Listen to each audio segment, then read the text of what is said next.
لم يكن الذين كفروا من أهل الكتاب والمشركين منفكين حتى تأتيهم البينة رسول من الله يتلو صحفا مطهرة فيها كتب قيمة وما تفرق الذين أوتوا الكتاب إلا من بعد ما جاءتهم البينة وما أمروا إلا ليعبدوا الله مخلصين له الدين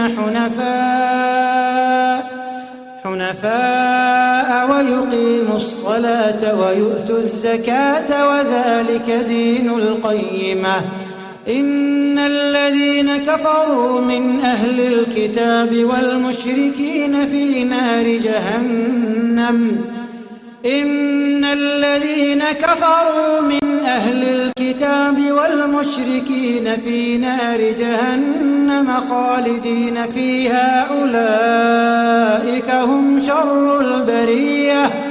إن الذين آمنوا وعملوا الصالحات أولئك هم خير البرية جزاؤهم عند ربهم جنات عدن تجري من تحتها الأنهار خالدين فيها أبدا